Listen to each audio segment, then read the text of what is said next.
Hi everybody. I hope you're all getting ready for Halloween. It's getting close. It's only a few days away. I hope you like my pretty blinking headband. I think it's pretty cool. But I'm going to turn it off now while I read a story, okay? I don't want to use up all of my batteries. Okay.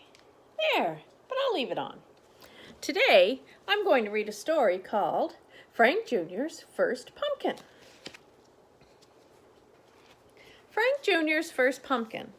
It was written by Slade Stone, and the illustrations are by Danny Brooks Dalby and Shannon Osborne Thompson. Dad, the Bouville Pumpkin Carving Contest is in 3 days. May I carve a pumpkin this year, Dad?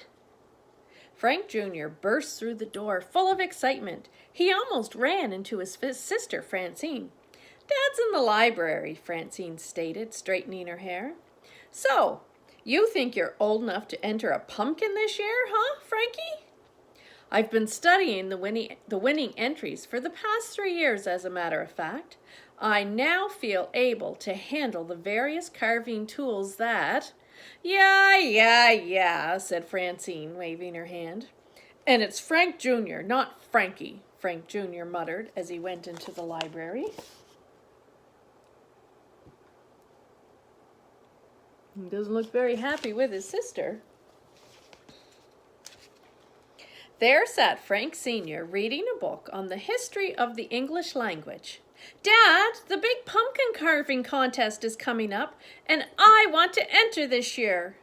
Will you go with me to get a pumpkin? Frank Sr. put down his book and smiled at his son. Certainly, my lad. Let's be off at once, shall we? I have the greatest dad, thought Frank Jr. And there's the library with all the books. And there's Dad.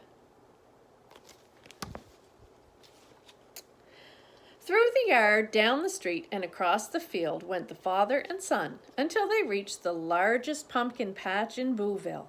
It was owned by Old Man Screech, who looked scary but was really a softy at heart.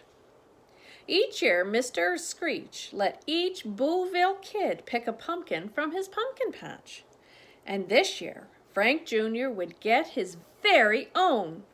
He would choose it and carve it and win that contest. He just knew it.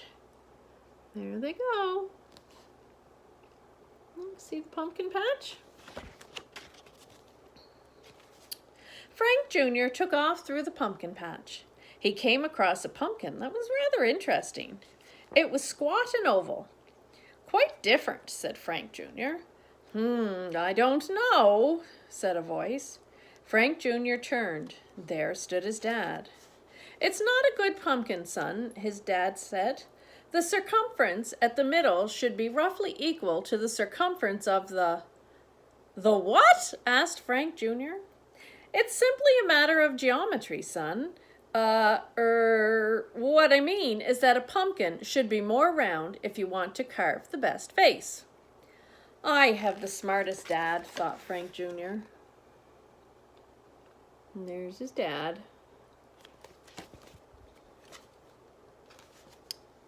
Frank Jr. went off once more through the wonderful rows of pumpkins.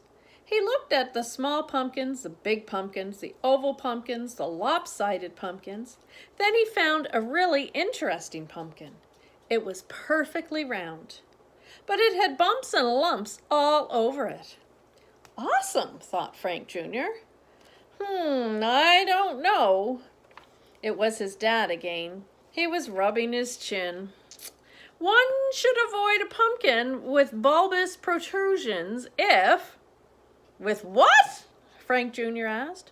One should try to find a smooth pumpkin. That is, if one wants to carve the best face, Frank Sr. said.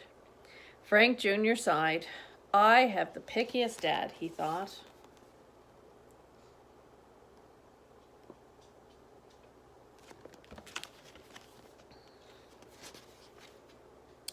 Frank Jr. shuffled through another row of pumpkins. He knew his dad was right behind him. Every time he knelt down to look at a pumpkin, he heard his dad say, well, or and Frank Jr. knew he had not found the right pumpkin. I have the noisiest dad, he thought as he plodded slowly past each interestingly oval, bumpy, or speckled pumpkin. Finally, Frank Jr. came across a perfectly round, perfectly smooth pumpkin. He stopped to look at it. Well, said his dad. Here it comes, thought Frank Jr. One should look for uniformity of color when selecting a member of the gourd family for... The what family? Well, what I mean is that you should really select a pumpkin that's all orange. That is, if you want to carve the best face.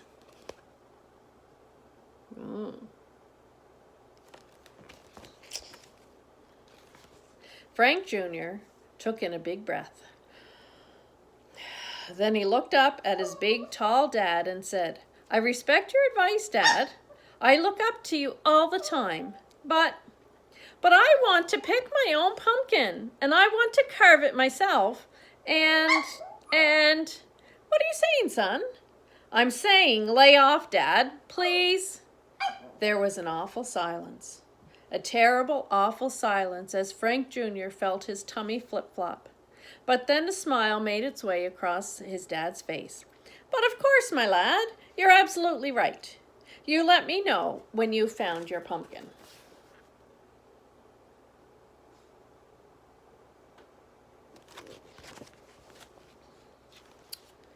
Yes, exclaimed Frank Jr. as he ran off through the patch again. My own pumpkin, my first pumpkin. Carefully, he looked through the long rows of pumpkins, imagining the great face he would carve. He saw his friend Wilson carrying off a big round pumpkin.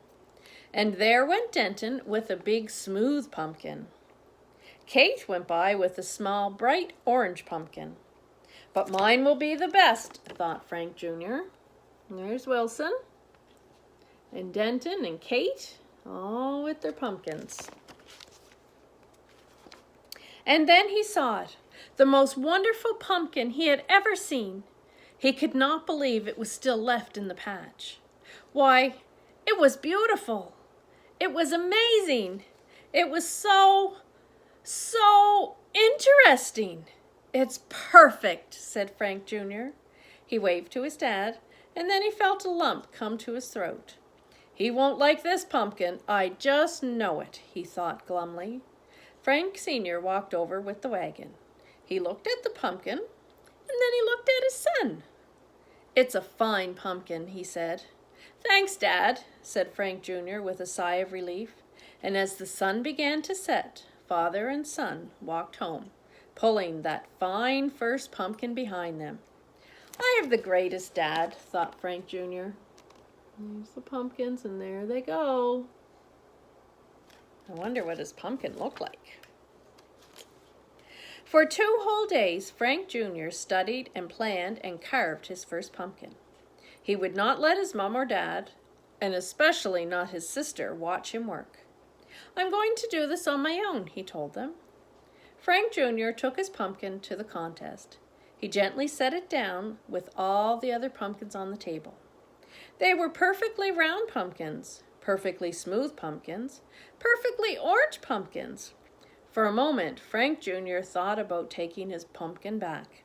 No, he said, I like this pumpkin, and this pumpkin likes me.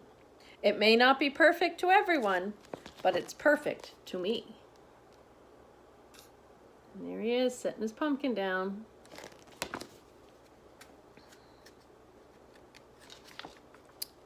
All of the kids gathered to look at the carved pumpkins. Mums and dads walked up to ooh and ah over the scary faces. The judges strolled around looking serious. They studied the pumpkins. They frowned. They smiled. They wrote on their notepads. Then they put their heads together and whispered. Finally, Finally, one judge stepped out and announced, Pumpkin carvers of Booville, you have once again outdone yourself. However, I need a drink of water. However, there is one pumpkin that stands out from all the rest. It is creative, it is unusual, it is unexpected. In short, it's just fabulous. Congratulations to... You like the story, Sky? Frank Jr. He had won. He really had won. His oval, bumpy, greenish pumpkin won. Frank Jr.'s friends cheered. His mom gave him a hug. Even his sister smiled and said, "Congrats, Frankie." But it was his dad who was proudest of all. "It's a perfect pumpkin, son. Excellent job." "I wanted to carve the very best face," said Frank Jr. "And I did, Dad. I did." And look at that. He carved a pumpkin that looked just like his dad. The end. I hope everybody's getting excited about Halloween. We'll talk to you another time. Bye-bye. Mwah.